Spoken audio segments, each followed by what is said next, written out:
Well, hey guys, welcome back to my YouTube channel. Thanks for being here today. Well, we have a really interesting witness encounter from Colorado of a Bigfoot. Barb is someone I knew from this area. She came on the Crop Circle tour over in the UK in 2006. And then shortly thereafter, she took my resident viewing class here in Boulder, Colorado. She had mentioned this story to me, and in 2017, I recorded the story with her in a local cafe. She just gave me permission to share the story with you. It's a really interesting encounter with several witnesses, and there's a telepathic component to it, which is really fascinating also. I think you're going to enjoy it, so let's take a listen. All right, so maybe you could say your name. I'm Barb from Windsor, Colorado. Yeah, so Barb, can you tell us, you told me about this Bigfoot story a long time ago. Can you tell us when and where it happened, what transpired? Okay, I was living in Colorado Springs at the time. It was actually closer to Monument off of Baptist Road. And we were up in the Black Forest area in a very large house that was around 3 to 4 stories high.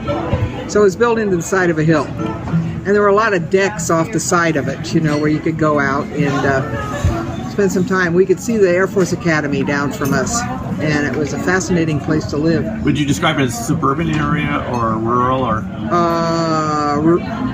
Rural, suburban. I mean, there were houses around us, but it was up on big cul-de-sacs, you know, that were built into the side of the hill. I got it. What year was it? 1990.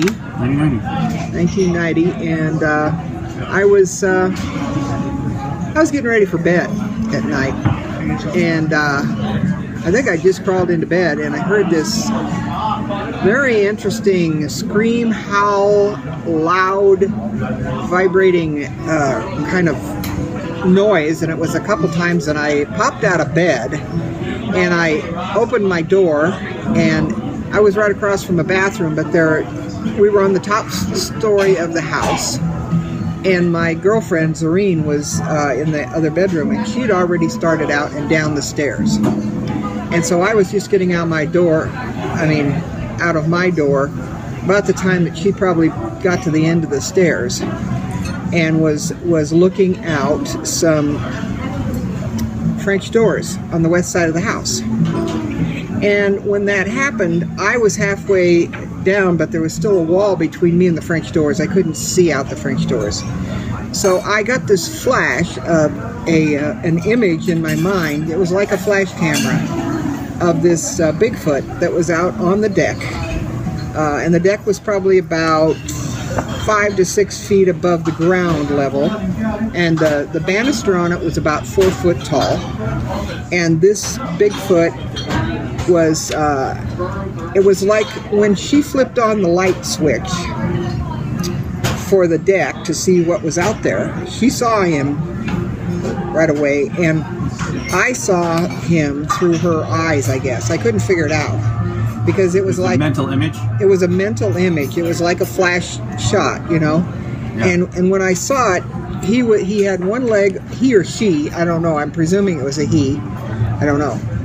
Had 1 foot over the banister, ready to crawl down again, but he was looking kind of like this, and it was it was a very disappointed look. That's all I could say. In your mind? In my mind. The picture, it was like disappointment, because this woman that was looking out that door was very connected to the animal and the David Kingdom and all the animals and everything. She had a lot of pets and that kind of thing. So it was interesting that I felt from that the Bigfoot was really disappointed. Now its hair was very long and orangey looking. Its face was very flat and a comparatively small face, no observable jaw. But it was just looking like this, and as it looked at her. Now, I don't know what movement it made, but it must have been off the banister very quickly, because by the time I got down to that door and was standing beside her, it was no longer there. She had actually seen it? She actually saw it. And it did scream? It didn't scream at that time. But when later on it did? It screamed before. That's what attracted us to the door. I got it. And she was attracted to the door. I wouldn't have known where to go, but she was looking out that west door where the wide French doors were. A good view, and there was a deck that was fairly large on the about 5 or 6 feet off the ground. So it was quite 5 or 6 feet. So it stepped over. It stepped over and just probably bounced down to the ground and went in. And there was a lot of trees around us, and so we could see the house next door, but it was very wooded. Got it. A very wooded area.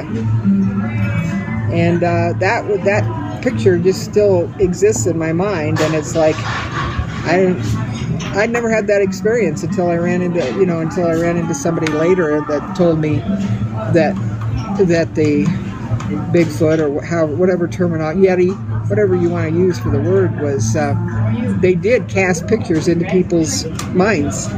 Was the picture you had in your mind what Zurine is what she had seen? It was from where she was standing. So it was accurate.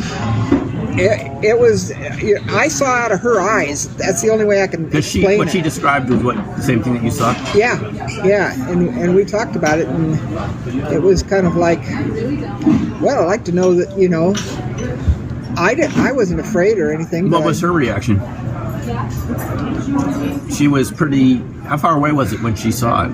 Oh, no more than 5 or 6 feet outside the door. 5 or 6 feet beyond the French doors. Yeah, the deck was only about 6 foot wide. So it was actually on the deck. On the deck, and she had flashed on the porch light, which was up on this side, and it was facing that way, and so when the light came on, it was like a flash picture to me. That was. Otherwise, I don't know if I would have. I don't know.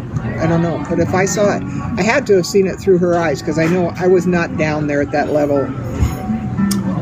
The sound that you heard, was it also in your imagination, or was that the actual sound? That was the actual sound. That was the sound. And what was it like? What was the scream like? Like I say, it was a combination scream, howl. Did it make you feel any certain way? Or? It was a little chilling. Because I'd never heard anything like that before. And I've heard foxes and those kind of things, coyotes and all those. But it was not anything like that. It was very powerful and very loud. And it startled me, right away. And I didn't move as fast as she did. So, were the doors open? No, they weren't open. She opened them afterwards. Well, yeah, we went out and looked afterwards, but so she saw it through the window. Is that through the windows? Yeah. Did she hear the scream and then look? Actually, that's an interesting question. Yeah. I don't know exactly how those doors were constructed, but I presumed. Well, I did not see any obstructions to the view of the Yeti or the Bigfoot. It was as though I didn't see the doors, and I know she hadn't opened the doors when I took when she saw it, she hadn't opened the door. She had just flipped on the switch. So she saw it through the window? She saw it through the window. But she was closer to it when it screamed than you were, right? You were upstairs. Yeah, when it screamed, the second scream or whatever was must have got her out of bed and going downstairs. But I don't remember any frame of the door or anything, and how I could have seen it in foot. There was no obstruction to the frontal view of that Yeti, and she was looking through the doors.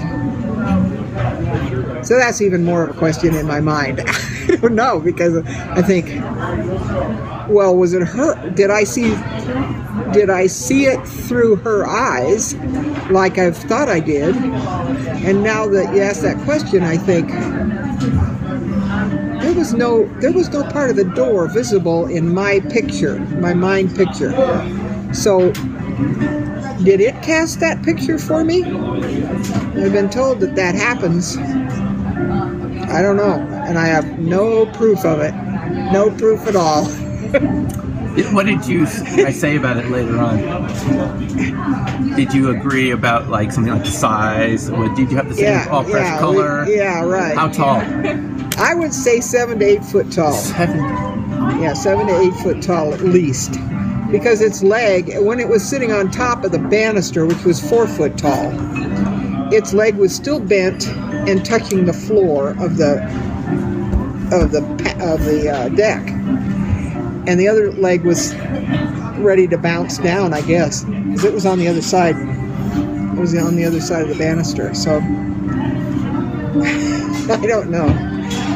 It was a very, very different experience, and now I'm wondering even more about it because I didn't have any. Did you want to share some picture that was sort of like what you said it was? Yeah, I have a picture here that I got off the internet, and it's kind of like it's sitting. This one is sitting, but in this one, the jaws you can tell there's a jaw. The eyes are a lot larger. The face isn't so compact. This on the one I saw, the face was more round. The eyes were not so deep set. It was much flatter face. Much flatter face.